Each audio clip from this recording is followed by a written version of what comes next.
pledge allegiance to the flag of the United States of America, and to the republic for which it stands, one nation, under God, indivisible, with liberty and justice for all. Thank you. We have a very special evening tonight. Thank you. Would you like to begin and introduce our If we could, what I would like to do is kind of just reverse the order of 3 and 4, if we could. We made history on Saturday for the very first time in Waterford. We have a group of young men who represented our community with a great deal of pride, teamwork, effort. I'd like to introduce our state championship basketball team.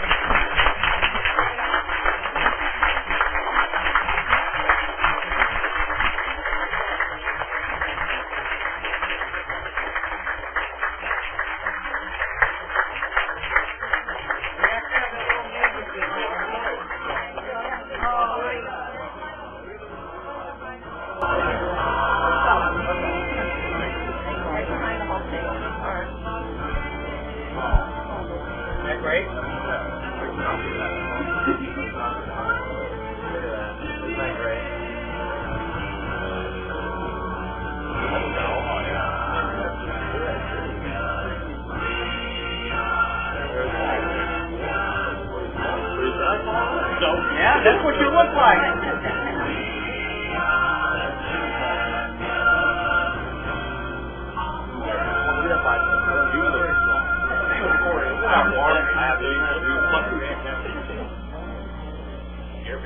So, standing to my right is our winning coach, and this is Greg West. And thanks so much for the great work that you did with these young men. And we've got a couple of our assistant coaches as well, and it would be great if you could introduce everybody for us. John Ludley, who's a PE teacher at Clark Lane, Bill Bassett, who's a math teacher at the high school. If you've been to our games, you saw how great both of them were. They deserve a ton of credit.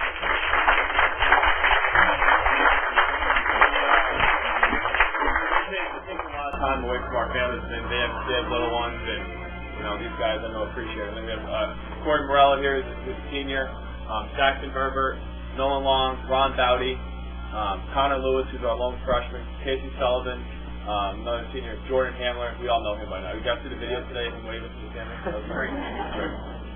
Samson Herbert, Danny Martin, Gary McLeod, Johnny Craig, Schneider, John Pierre, and Mike Martin.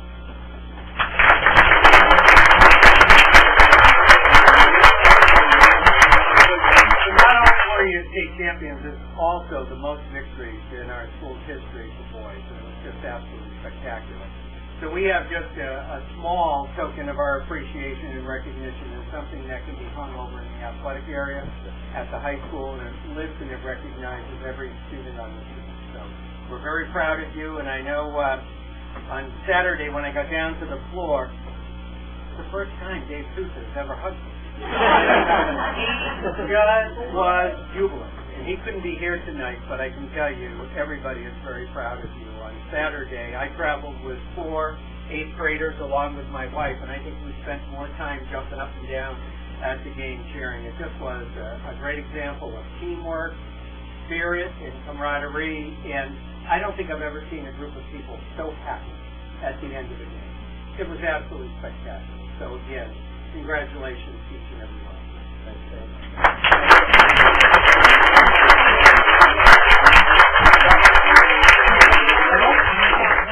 And Kathleen?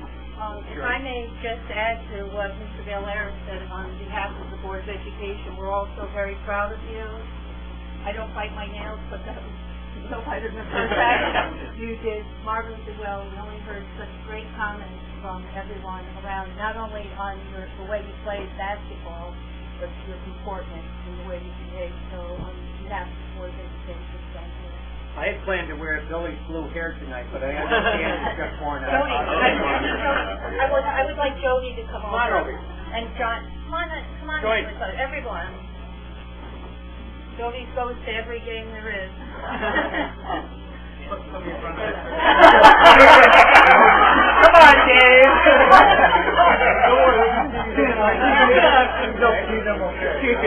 All right. Can you guys make sure you're looking? Sorry.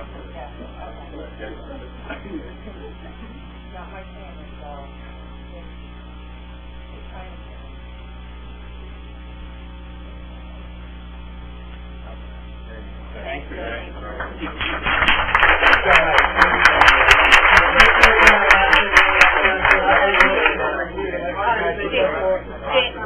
let me just let you. Dan, would you like to say a word? No, only that Corey made a comment about one of our greatest coaches in the paper. Because Grant Sweeney coached me. That when I played with your father, but I never played basketball with your father because he could beat me. Thank you, gentlemen, for everything you did. Great job by all of you. Thank you. Thank you.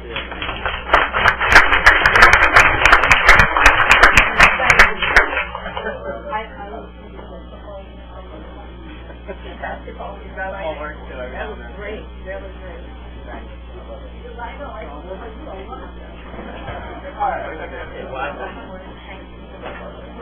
you very much. Thank you very much. Have a good night. Thank you again. Good night. Thank you. Well, now, if truth must be told, we're down to the real fans. Would you like to introduce our guest? I would. With us tonight is our first selectman, Dan Stewart. Pat Sindor is here this evening. We are Administrators Association. Linda Braley, representing our Federation of Teachers. Jeff Johnson from the London Day, as well as Paul Petrone, who just stepped out for a minute. And I wanted to mention it in front of the kids. Paul and his staff actually did those photos. I just took those from the patch and created a slideshow. But those were all right there, and all the kids think, we have a copy of that, so we have a copy of that. So we'll get a copy over there. But that came from the patch. So great 16 slides. So that was terrific. Okay. Oh, and Richard Muckler from our RTM is also in the back. We've been traveling together this week at a number of evening meetings. So, great. Well, welcome to all of you. Are there any comments from our guests at this time? Any comments? Hearing none, we will move right to our consent agenda, which consists of the minutes from the February 23rd regular meeting, our monthly expenditure report for February 2012, the food service report for January 2012, and our health insurance year-to-date claim summary through February 2012. Are there any comments about the consent agenda? Correction? Okay, hearing none. Someone like to make a motion to accept? Yes. Jody? Second by John. Any more discussion? Hearing none. We will move to a vote. All those in favor, please say aye. Aye. Anyone opposed? Stand abstain. That motion carries. That takes us right to reading and review of correspondence. I placed in your packet a letter that was addressed to John Matrino, our high school principal, just in regards to our NEA 2-year progress report. So this gives the board and the community an update as to where we are in the process, and you can see a number of commendations. And I think as you conclude reading this, I can't wait for our high school project to be completed, so our students and our program can be located in really a state-of-the-art facility. So it'll be great. And I think that was one of their points. Yep. Completion. So thank you. Yes, they will. Very nice. Thank you. Is that, do you have any? No, okay. I just have a nice thank you note from Barbara Audie to the board. As you know, the Board of Education presented her with a crystal clock at her retirement, and she loves the clock, by the way. So she's saying thank you to all of us. And I think the only other correspondence which you all received was the various CAVE letters.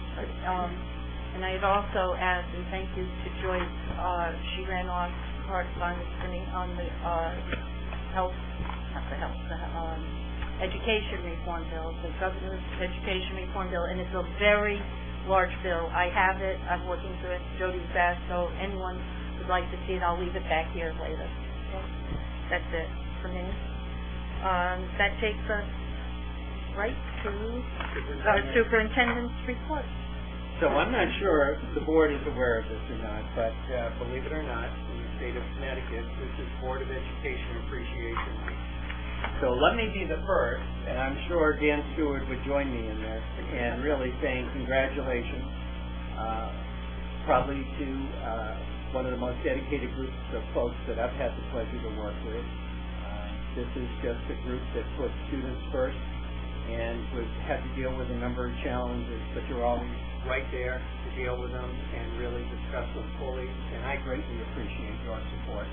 So I'm going to present a certificate of appreciation on your behalf to our Board of Education Chair, and what it indicates is, in recognition of your dedication and commitment to the Waterford Public Schools, this Board Member Appreciation Award is hereby bestowed upon the Waterford Board of Education. Kevin Burnell, David Campo, Sherry Cody, Tim Egan, Dave Penny, Kathleen McCarty, Jody Nazarchik, Ian Ogden, and John Taglianetti. Presented with the deepest appreciation this 22nd day of March 2012. So thank you, Waterford Board of Education. I told Jerry that we would forego all the gifts. But I said it'd probably be in your phone. But maybe we can put this out with our we'll put it in the hall. Thank you very much. We appreciate it. The next item that I wanted to call to your attention, you'll note around the room we have a great display of student work. This is all representative of our students who attend Clark Lane Middle School. You'll see 6th grade social studies on display with ancient Egyptian life over here behind John. 8th grade vignettes from language arts. In the back, there's quite a bit of art, pinch pot characters as well as sketches. Over here on the side by Mr. Stewart, you see a number of writings regarding social issues. There's also on the back table here a great binder. It's a book that's donated to the Women's Center over in New London by 8th graders. It's got some great words of encouragement. We have social studies work over here on South America. There's Egyptian art all over the room. Over here there's science, weather, and over here are the hot air balloons, and quite a bit of work on display from 6th graders with technology education. So when you get the opportunity, all of this work will be on display for a month. The other day I had a group of school psychologists in here, and as I walked in, it wasn't, "Hi Jerry, how are you?" "This work is outstanding." So it's really nice. Last month we featured the high school students, and this month we have Clark Lane Middle School. So Mr. Sack, congratulations. It's just great work on the part of your kids. It's great work. The next thing, not to say that we haven't been too busy, but you are aware that we're dealing with a lawsuit with CJES versus Rel, and I wanted to give you an update. We're one of the Fab 10 in the state of Connecticut, along with 9 other communities.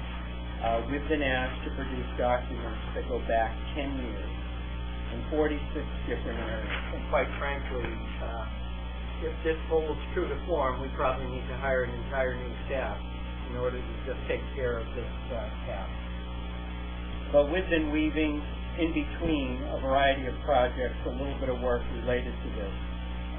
We joined with students from the Yale Law School, with an attorney in New Haven, Attorney Rosen, who is representing all 10 plaintiffs in this lawsuit, to really ask the state to back off, that it's really a very unrealistic request, and that could this roster be modified.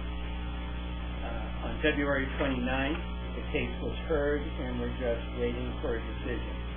Where we can, we are working in time to collect this data, because once a judgment is rendered, there will be a very short window of time to do this. So we have a large number of our staff engaged in this process.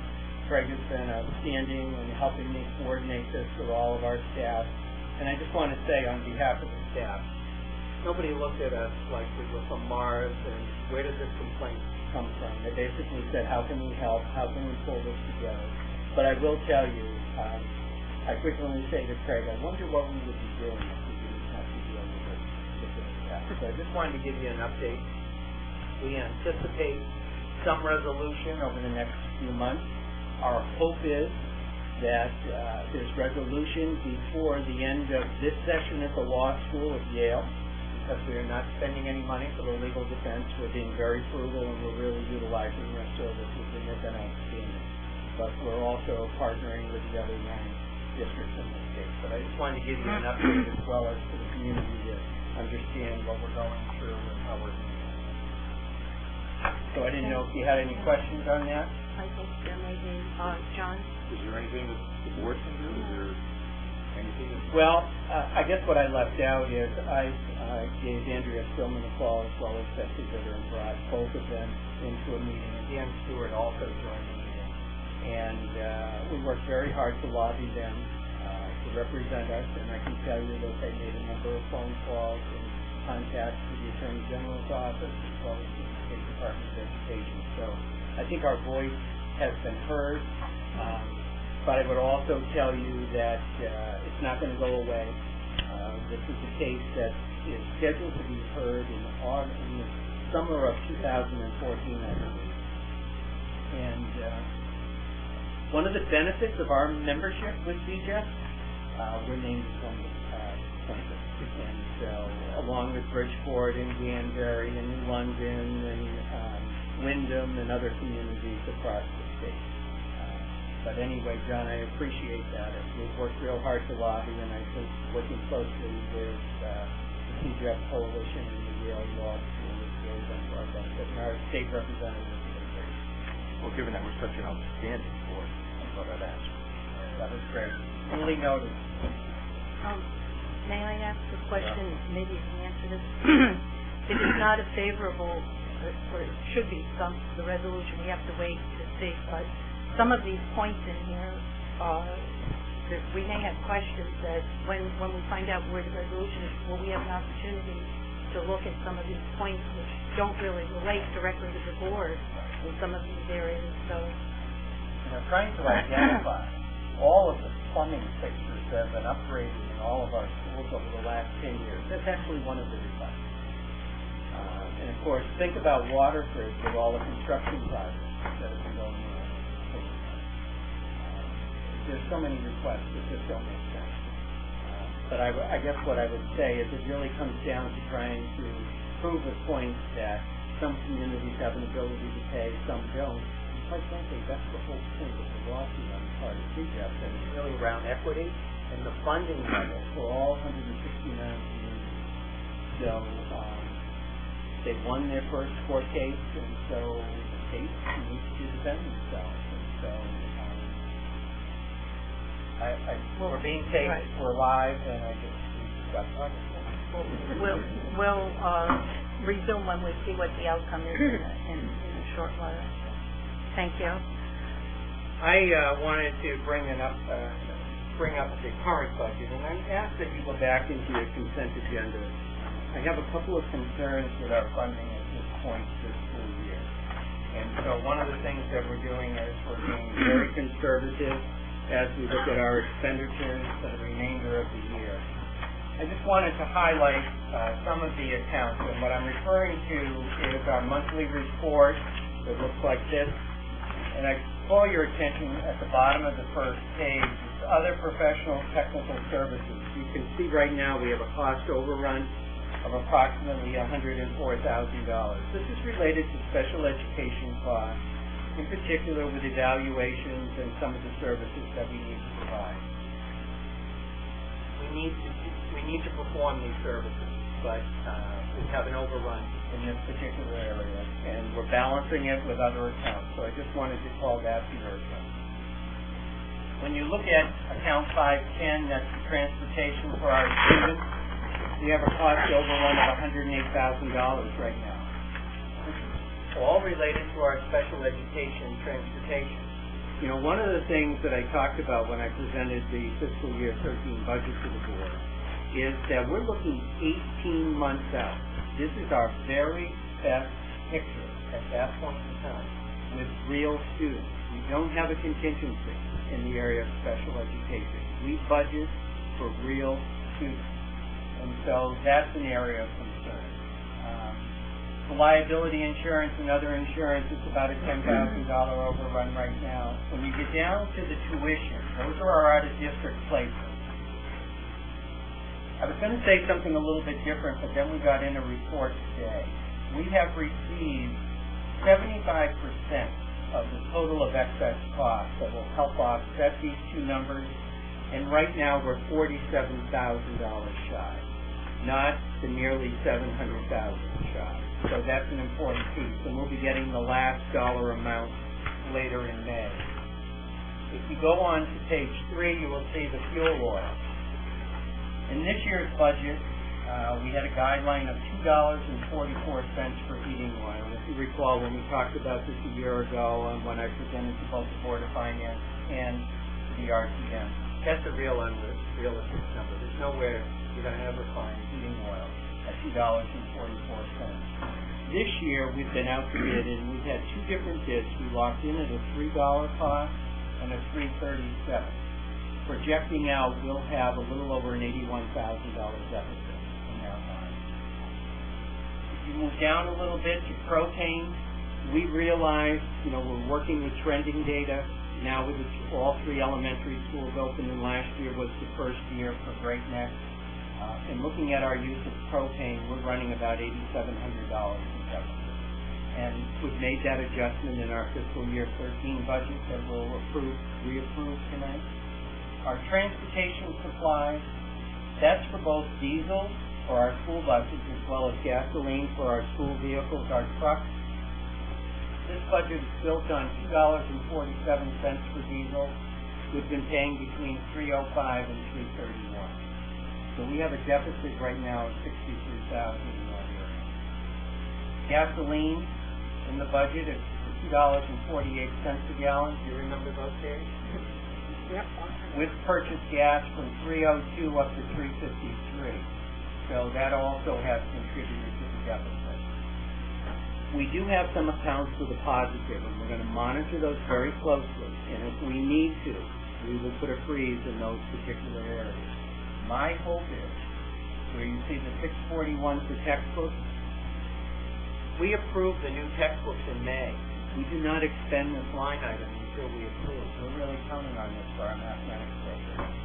So, along with Ron and Craig and Kathy with special education expenses and our principals, we'll continue to monitor this budget very, very closely. But I just wanted to point out to you, those are some areas I have some real concerns with. Also, as we revisit our budget a little bit tonight, we're working to lock in bids on the same items with gasoline, fuel, diesel fuel, and last night I attended the Board of Finance meeting, and both Rudy and Dan talked to the Board of Finance in regards to the number we're using is a November 1 number, and it's unrealistic.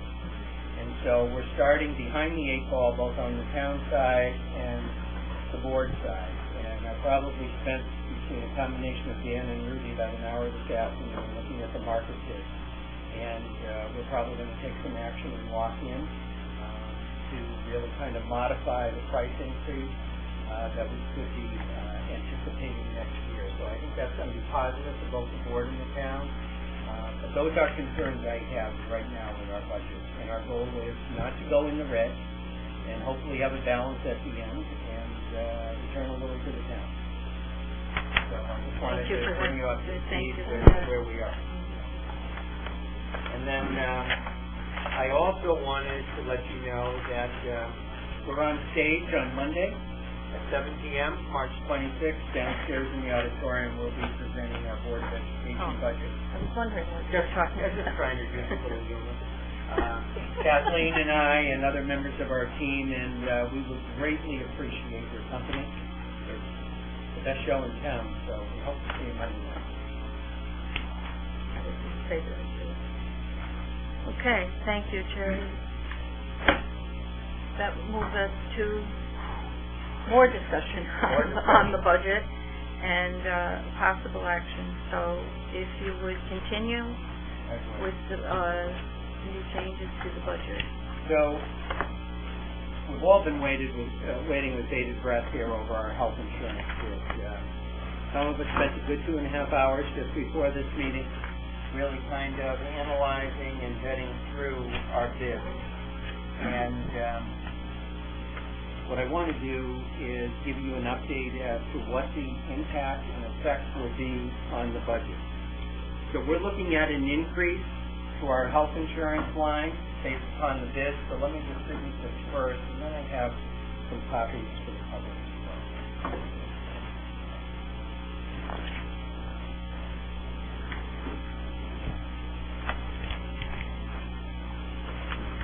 Thank you.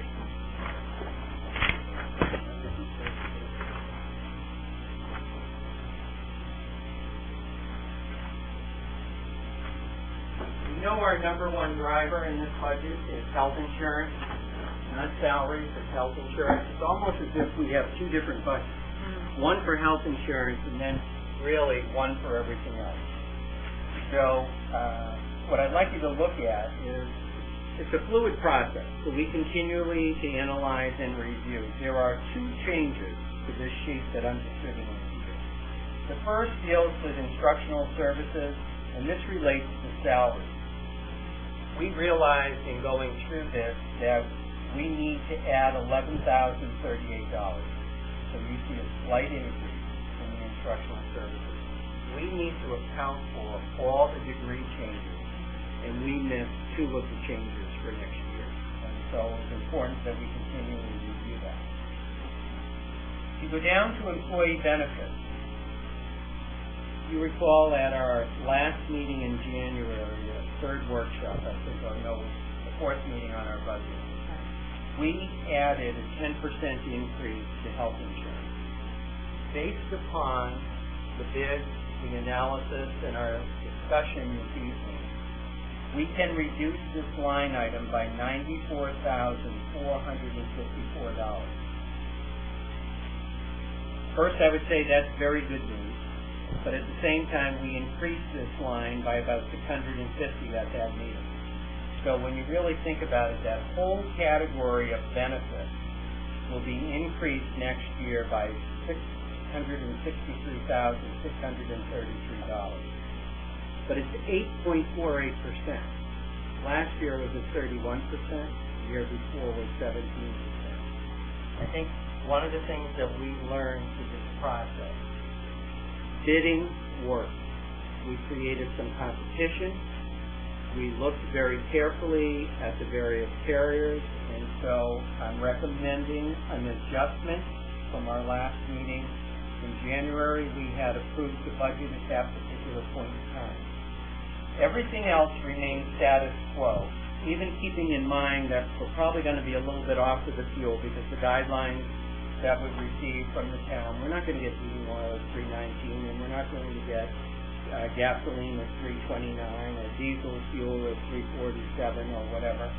So, but we'll continue to work that through. But if you go to the bottom line, we've reduced our increase from 3.04 to a 2.85% increase. We have two changes since we approved the budget, and what I'd ask is the board to take a motion on this dollar amount, and then maybe having some discussion around all of it. Okay, we can do it in that regard if they want to hold that. So is there some of Jody, thank you. Is there a second? Second by Dave. Now it's open for the board to discuss further. Well, we're happy to see that it came in at this level. Did you want to, does the board have any questions they'd like to ask at this point? The changes? All right. Should we bring up, in our prior discussion, when we went over the board, there were a few areas that we did not put in, but that we said we would come back and discuss. I believe that's how the board left it. And one of them, we looked at some of the possibility, and I think it was in the lower grade. We thought we might need another position at some point, and as a contingency, that is under the understanding that if we don't need it, we give that money back to the town. So that I don't think is reflected in this, but we want to stay to we want to keep this. So, Jerry, did you want to just give Well, us what I the had it numbers in were? the budget originally, and then I removed it from the budget because I was very, very concerned about the health. And so when we brought forward a budget, I think we were at 1.06, knowing that we were going to need money for health. And then we continually updated the various accounts, and I think we were at about 146. And then we had a discussion here at the board level that probably we ought to put a placeholder in for health. And so we did that. And at that time, there was no way I was putting a contingency feature on the table at that point. And we all agreed at that point that that was the right thing to do. Although we did recognize that, and we still have some uncertainties with that lower grade levels, and so it's a matter of, can you give those figures, Jerry, what it would be if... A cost for a contingency teacher is $63,048. That's what we budget. We did that last year in our budget. In the current fiscal plan, we put a contingency teacher in, and if you recall, we needed to hire a kindergarten teacher a week before school because Osagashi was way up. We needed a third section.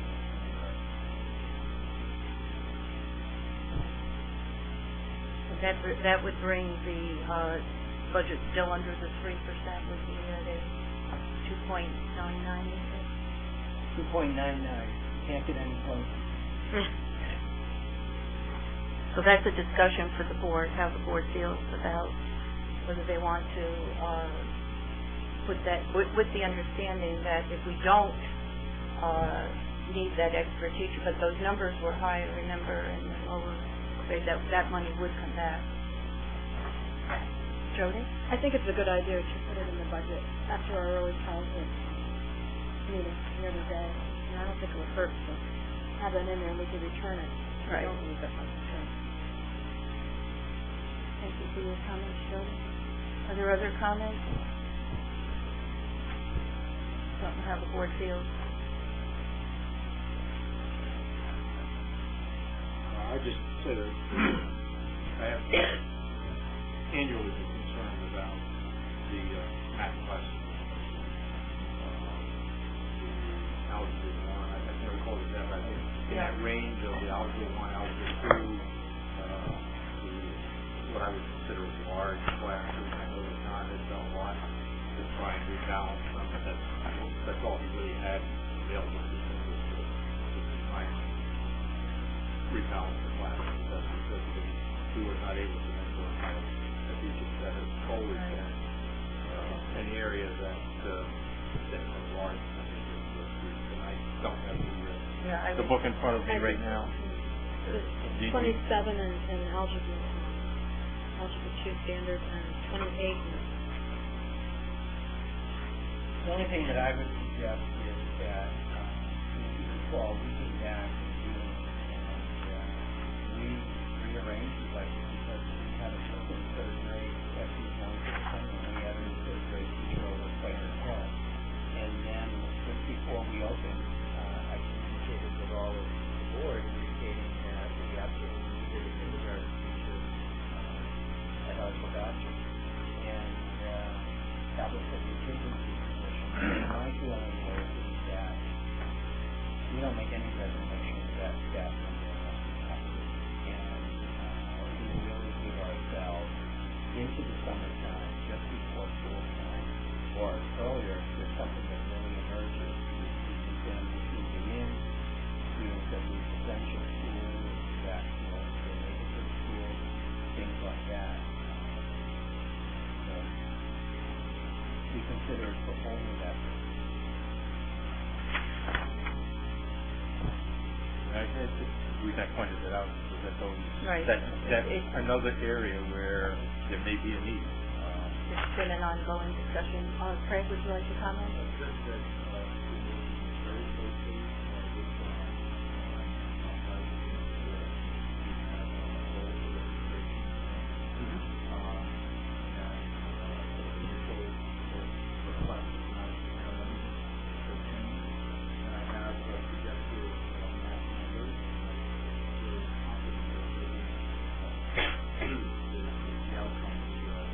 Looks like we're in the 17%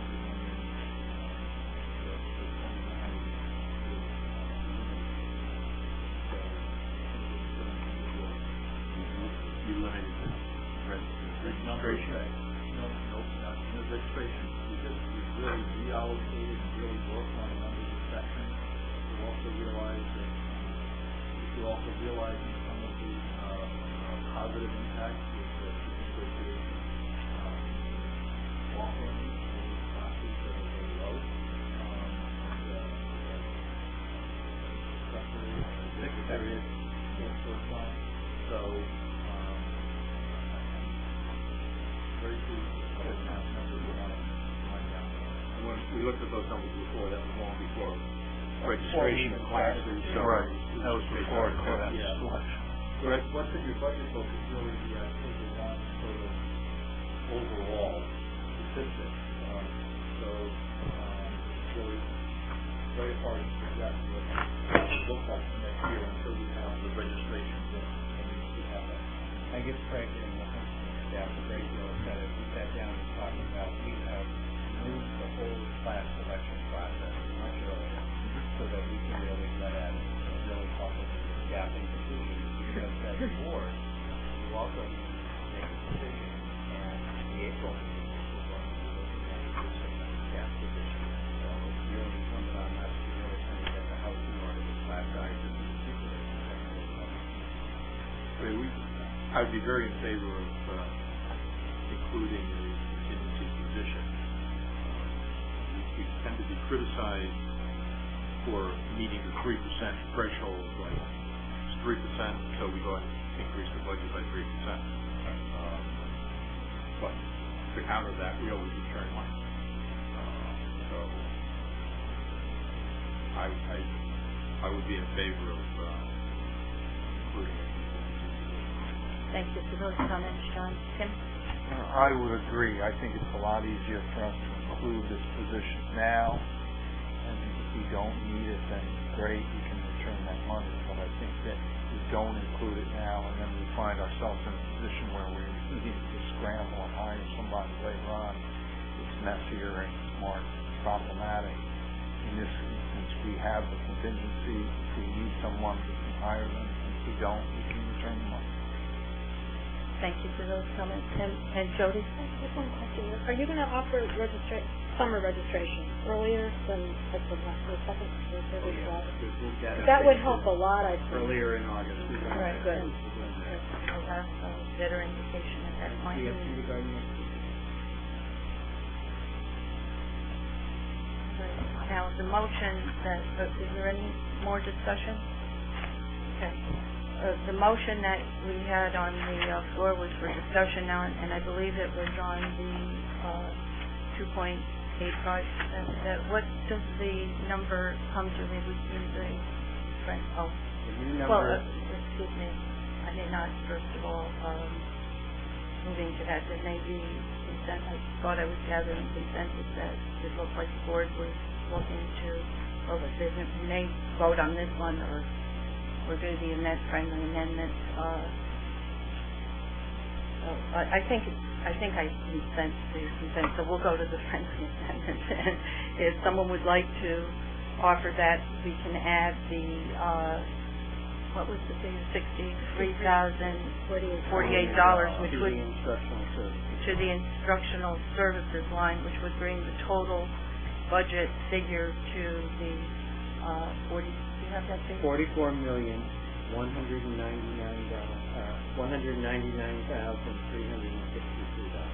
Thank you for that. So moved. Second. All those in, is there any more discussion? Hearing none, we can move to vote. All those in favor, please say aye. Aye. Anyone opposed? That motion is carried. Thank you. Carried. I think we have a budget to move forward to the Board of Finance. Maybe on Monday night, we will work on reprinting the budget tomorrow and getting the budget to all Board of Finance members by the end of business tomorrow. So we can do that, and then we'll get the board updated copies. Thank you very much. Okay. That takes us to our new business, which is discussion or possible action on the teacher grievance.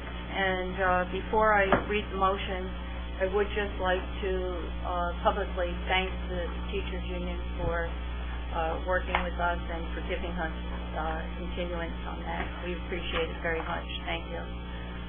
With that, I will read what the motion would state, that the Waterford Board of Education authorizes the superintendent of schools to enter into memoranda of understanding with each Board of Education bargaining unit regarding the calculation of employee premium cost share contributions for the 2011-2012 fiscal year, including resolution of pending grievances related to the same.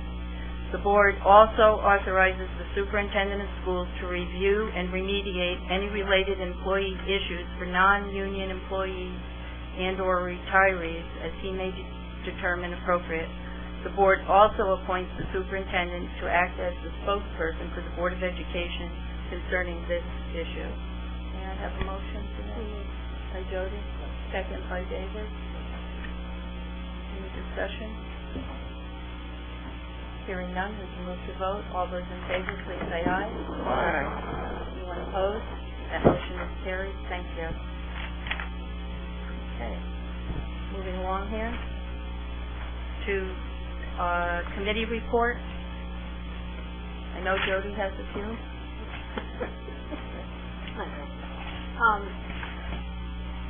Okay, I'm going to pass out the monthly status report on the high school. The high school is really moving along. They had a tour for the school building committee on Tuesday. We're about a month, well, not a month and a half because of the winter. No, we're not. Well, that's what somebody said. Hopefully we're going to open. We're going to open on time. New England. We're hoping to open in February still, like we had planned in 2013. We're working hard to catch up. Yeah. And pretty soon all that plastic's going to come off, and you're really going to see a lot of progress. It'll look like a building. And I hope everybody in town is. And the plastic's been up for heat throughout the winter time, so that folks can actually work in a fairly long time. And if you have any questions after reading Gus's report, you can just let me know. And if you want me to ask any questions at the next meeting, just let me know. Thank you, Jody. Let me do this. Yes, go ahead. Okay, we had a Youth Service Bureau meeting on Wednesday, and our biggest program that's coming up pretty soon is on next Friday, March 30th, Dancing with the Stars. It's at Waterford High School, and it's at 7 p.m., and there's 11 couples so far, and there is going to be a $2 donation this year.